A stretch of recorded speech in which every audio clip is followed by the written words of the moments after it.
Sebelum melanjutkan, jangan lupa subscribe dulu, terima kasih. Bab 215 Kesedihan yang Menghancurkan. Itu elang kepala putih. Saat mereka melihat elang berkepala putih yang besar di langit, tak seorang pun yang ada di sana tidak merasa tegang. Apa itu elang berkepala putih? Tentu saja, mereka semua tahu. Itu adalah benda yang sangat berharga. Bahkan kota burung Vermilion tidak memiliki elang berkepala putih, jadi orang macam apa mereka jika mereka bisa menunggangi benda seperti itu? Mungkinkah orang-orang yang membantai kota ungu emas kembali? Ketika mereka memikirkan hal itu, mereka merasa takut dan khawatir. Namun setelah elang berkepala putih mendarat di tanah, bukan saja kegelisahan mereka menghilang, mereka bahkan bersukacita karena dua orang yang duduk di atas elang berkepala putih bukanlah musuh besar.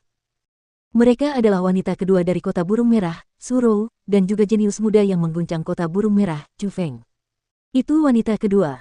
Hebat, wanita kedua sudah ada di sini. Kita sekarang punya tulang punggung. Setelah melihat Su Rou, beberapa penguasa kota segera menyambutnya. Kultivasi mereka berada di puncak alam origin, jadi jika orang-orang yang membantai kota itu kembali, mereka benar-benar tidak akan memiliki cara untuk melawannya. Namun, Su Rou adalah seorang tetua dari sekolah naga biru dan dia adalah orang yang benar-benar kuat di alam mendalam. Jadi, sejak Su Rou muncul, tentu saja, mereka merasa sedikit lebih aman. Chu Feng, kau harus kuat. Pada saat yang sama mereka menyambut Su Rou, beberapa penguasa kota tidak lupa menghibur Chu Feng. Mereka sangat takut bahwa seorang pemuda seperti dia tidak akan mampu menahan serangan yang akan datang. Chu Feng mengangguk tanda mengerti niat baik mereka dan memaksakan senyum tipis sebelum mendorong kerumunan itu menjauh dan berjalan menuju alun-alun. Saat dia berada di udara, dia sudah melihat kata-kata besar yang ditulis dengan darah. Dia tahu bahwa malapetaka itu dimulai olehnya. Dia berjalan ke alun-alun dan melihat kepala-kepala yang tergantung di bingkai tinggi. Yang tertua adalah orang-orang tua, yang termuda adalah anak-anak kecil. Ketika dia melihat setiap wajah yang dikenalnya, hati Chu Feng benar-benar terasa seperti ada pisau yang mengaduk-aduknya karena kematian orang-orang itu disebabkan olehnya. Tiba-tiba, tubuh Chu Feng bergetar hebat dan jantungnya seperti tertusuk pisau. Air mata yang ia tahan dengan kuat di matanya langsung meledak tak terkendali. Dia melihat wajah yang dikenalnya. Orang yang membesarkannya selama 15 tahun, ayahnya, Chu Yuan. Di sebelahnya adalah mantan kepala keluarga Chu, Chu Yuanba, dan ayah Chu Yue, Chu Renyi. Mereka yang memperlakukannya dengan baik di masa lalu, atau mereka yang memperlakukannya dengan tidak baik di masa lalu, semuanya mati di depan matanya. Mereka mati karena dia. Maaf, aku membunuh kalian semua, aku membunuh kalian semua. Tiba-tiba, Chu Feng berlutut di tanah dan membenturkan kepalanya dengan keras. Kekuatan yang kuat menyebabkan batu hitam itu membentuk lekukan yang dalam. Saat pecahan batu beterbangan, mereka terjalin dengan air matanya. Chu Feng, jangan lakukan ini. Itu sudah terjadi dan kau tidak bisa mengubah apapun dengan melakukan ini. Melihat itu, Su Rou segera bangkit untuk menarik Chu Feng, tetapi dia bahkan tidak bisa menggerakkannya. Kemudian, dia tidak menghalanginya lagi. Dia tahu betapa sakitnya Chu Feng karena keluarganya sendiri terbunuh karena dirinya. Perasaan itu cukup untuk membuat seseorang pingsan. Menyalahkan diri sendiri itu menyebabkan rasa sakit yang cukup baginya hingga ingin mati. Begitu saja, Chu Feng berlutut selama 3 hari 3 malam. Pada hari keempat, pasukan kota burung Vermilion tiba.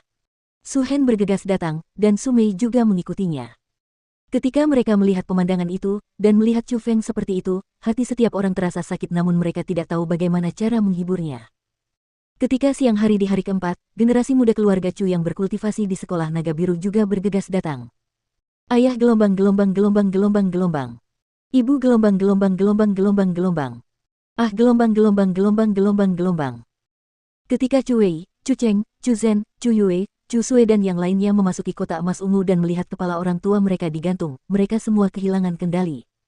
Mereka semua melompat dan meratap dengan kesedihan yang mendalam. Chu Sui bahkan pingsan di tempat kejadian, tidak dapat menerima kenyataan itu. Chu Feng, dasar bajingan. Kalau kamu tidak membuat masalah di mana-mana, bagaimana mungkin keluarga Chuku berakhir seperti ini? Kembalikan orang tuaku padaku. Beberapa orang bahkan kehilangan akal sehatnya saat melihat kematian tragis keluarga mereka. Mereka berlari ke arah Chu Feng, memukul, menendang, mencakar, dan menggigitnya. Saat menghadapi serangan brutal mereka, Chu Feng tidak menghindar atau menghindar. Dia berlutut dengan tegak di tempatnya. Dia rela menerima pukulan dan kutukan tanpa mengeluarkan suara apapun. Cukup. Masalah ini bukan salah Chu Feng. Jika kau mampu, pergilah cari orang-orang yang membunuh orang tuamu dan tagih hutangmu dari mereka. Apa yang kau lakukan di sini dengan memukul Chu Feng seperti ini? Pada saat itu, orang yang paling rasional adalah Chu Wei.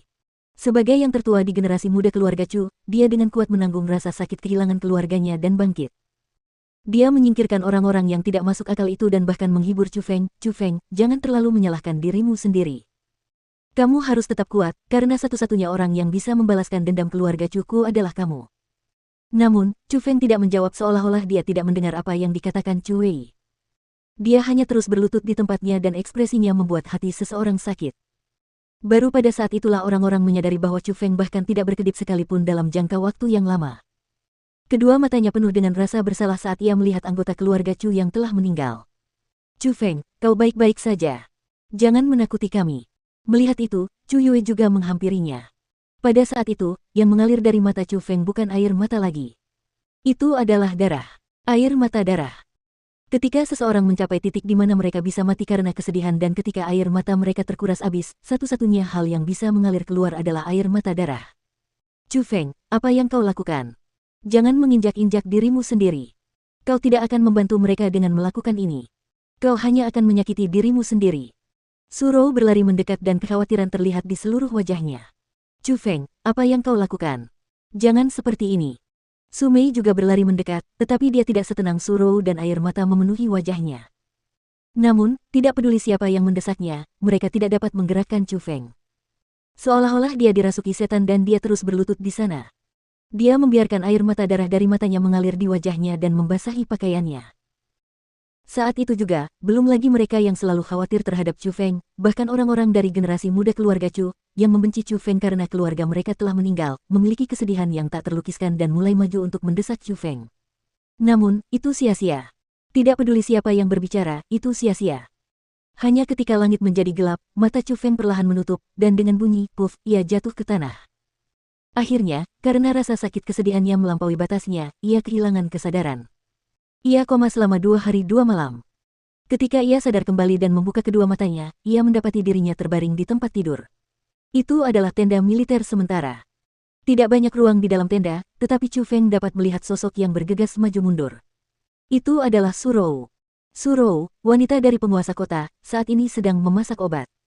Tanpa banyak berpikir, Chu Feng tahu bahwa itu untuknya. Chu Feng awalnya ingin bangun, tetapi tiba-tiba dia menyadari ada sesuatu yang menekan dadanya. Baru saat itulah dia menyadari bahwa Su Mei berbaring di depan dadanya dan sedang tidur. Dia tidur sangat nyenyak, dan terlihat bahwa dia sangat lelah dan kelelahan. Bahkan ada bekas air mata di wajahnya. Pada saat itu, hati Chu Feng tidak bisa tidak merasa sedikit sakit. Dia tahu bahwa gadis cantik itu pasti tidak dalam keadaan sehat selama beberapa hari terakhir dan dia pasti sangat mengkhawatirkannya. Kau berlutut selama 3 hari 3 malam, jadi dia berdiri bersamamu selama 3 hari 3 malam. Bahkan saat kau pingsan, dia masih selalu di sampingmu. Su Rou berjalan mendekat.